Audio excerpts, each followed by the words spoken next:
What's up, everybody? My name is Alex Waycaster. I am 31 years old. I'm a senior now here at Lee University, and I'm originally from Charlotte, North Carolina.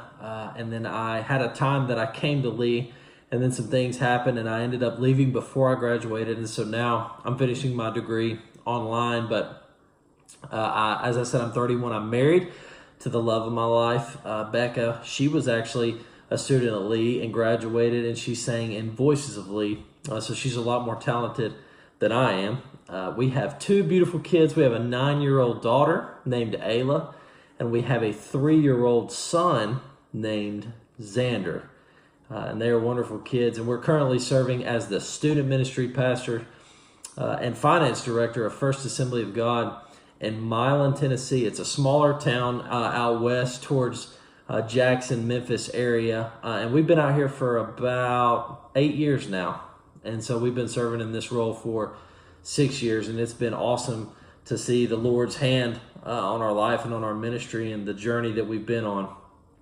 When I think about Christian leadership, I just think about pulling the strengths in others so they can see and view and do things differently in their life. At times, I think that we view leadership the wrong way, as opposed to bringing out the strengths in others and delegating assignments to them. I think at times we think that if a strong leader has a large following, when in reality it could be quite the opposite. I think about Jesus and his leadership, and probably an example of the greatest leader that has ever been.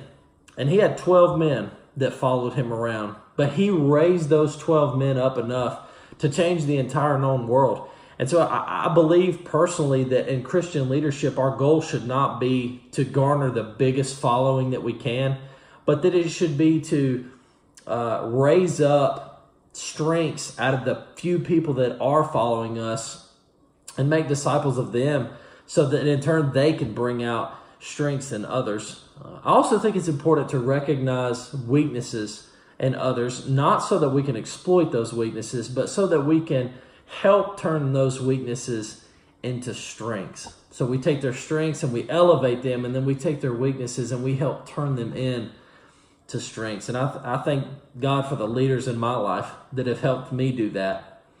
I think a major difference between Christian leadership and regular leadership is that the steps in regular leadership to a man, to the world, look maybe a little bit differently than they do in the kingdom. You know, kingdom promotion is different than world promotion. You know, there's not a corporate ladder to climb in the kingdom. You're just following the Lord.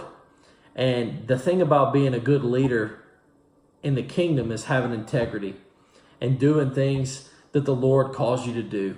And then you let the results fall where he has them. My favorite passage of scripture, and I don't even know that it has a lot to do with leadership, but it's one in Psalm 37 where he says, "The steps of a righteous man are ordered by the Lord." You know, and at times, if we're thinking about leadership, we could think about an end goal, you know, somewhere we want to reach, somewhere we want to be. But to me, the steps of a righteous man, what that means to me is simple. You take one step, and you might not be able to see further than you could before. But if you're walking with the Lord, if you're going step by step with the Lord and you're trusting him, then he'll take care of the rest. I'm excited about this class, and I'm excited to see what's going to come from this. And I guess if I had any questions that I would want to know, it's just, you know, how to deal with maybe multicultural, multi-age groupings in a church, and how best to lead all different kinds of people and all different ages of people. And so, like I said, my name is Alex, and I can't wait to mingle with everyone in the class. And I'm hoping for a great start to the summer semester. See ya.